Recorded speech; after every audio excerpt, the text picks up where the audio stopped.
The 1989 SO British Touring Car champion John Cleland was to face a much tougher task in 1990. The previous year, Cleland had guided the Vauxhall to the overall title from the lower classes, where the opposition was more frustrating than fierce.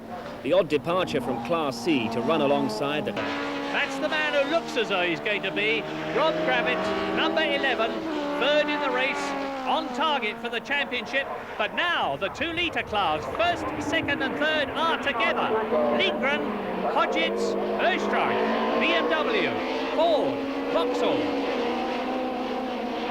Into the last lap but one, lap 19 out of 20, up to Allard at 100 miles an hour and out of it. Now onto the complex, down into second gear for Campbell, the right-hander, 65 miles an hour, and Chris Hodgetts tries for first place.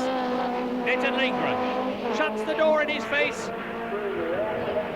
Hodgetts loses momentum. Österreich closes up. Lovely bit of driving by Netton, that was.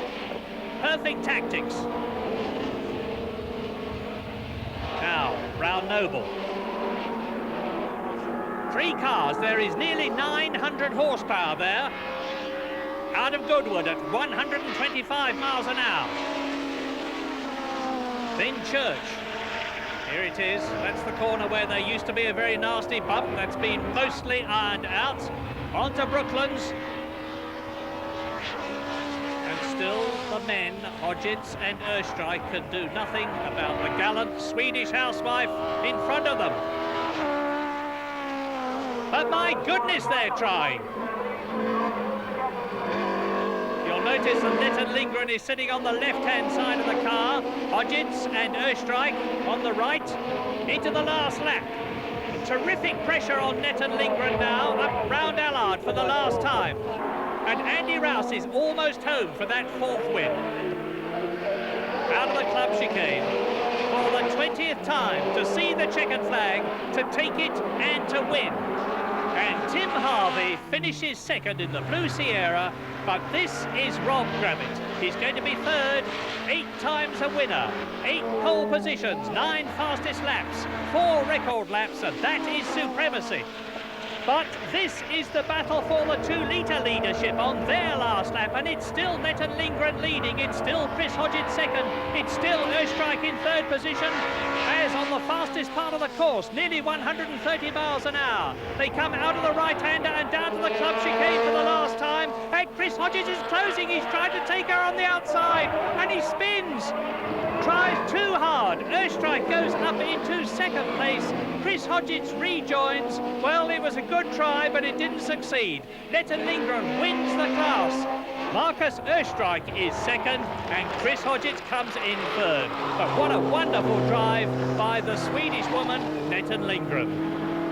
Netton Lindgren coming good late in the season, too late to challenge the overall champion Rob Gravitt, who at last gave Ford the success previously denied by the vagaries of the championship scoring. Frank Sittner for BMW, 30 points back in second. That left one more round at Silverstone, the last fling for the Class A Ford RS 500s before the competition goes wholly 2-litre next year. For the last time, Gravitt headed the thundering Ford charge down to the first corner. But a few yards behind, the 2-litre cars were emphasising once again the level of competition we're in for next year. John Cleland sliding in front of Frank Sittner, and on board with Sittner, flanked by Cleland on the left and Jeff Allam on the right.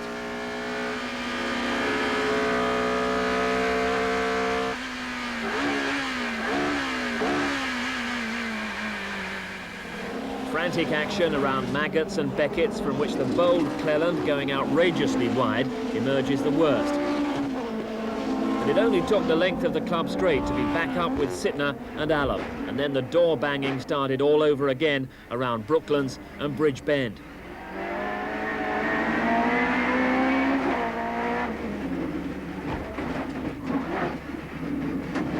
In theory, this is what we're in for next year via the involvement of half a dozen or more of the sport's top manufacturers.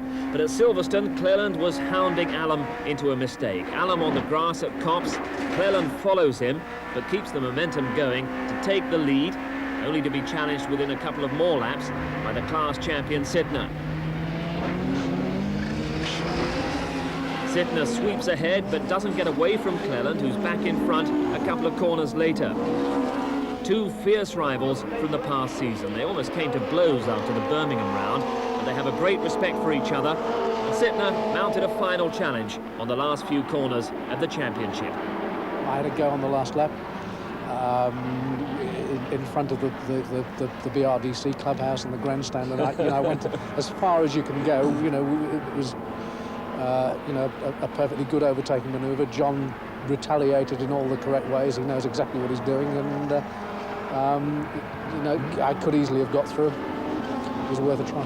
Sums up a very good year, and a very good year in the inaugural 2-litre championship. How much have you enjoyed it in general? Well, of what you've just said, there's no doubt about that. Again, it just proves what a good formula it is. It's been fantastically enjoyable. It was really very frustrating. Now, I'd just like to go back out there and run that race all over again. That's how exciting it is. That's the future, but the Ford Sierras were also showing how exciting they could be in their final Class A championship appearance. This is Tim Harvey and Graham Good fiercely contesting third place. Side by side they battled it out. Contact that would rip out Harvey's tyre valve and give Graham Good his top 3 finish. But at this point it's Harvey in front, heading for a puncture and a pit stop.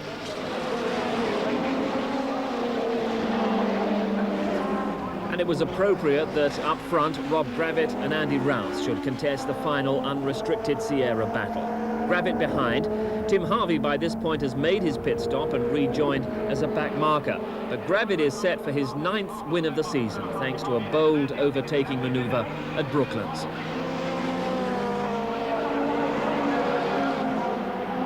Outstanding championship success for Gravitt and his Trackstar team, plagued by a shortage of backing for much of the season, but never suffering from a shortage of determination. It's been a long season and it hasn't been easy. The other guys are very, very quick. Andy doesn't give any way, Tim doesn't give any way, and it's it's good. It makes good TV, I think. Yeah. Now the championship goes into a new era, and presumably Trackstar goes into that new era with the championship. That's right. We're going into a 2-litre championship now, which I think will be good because the car that crosses the line, in theory, will be the car that could win the championship. We're looking at a number of manufacturers now, and by the end of this month, hopefully, we'll have come up with a manufacturer that we think that can win, and then we have to go into a fairly large, intensive development program. But hopefully, for March next year, then we'll be back with a competitive car. I want to be at the front if I can. The final standings of the 1990 SO British Touring Car Championship, a transition year towards that 2-litre formula, and next year more manufacturers and heightened competition, a very exciting prospect for British saloon car racing.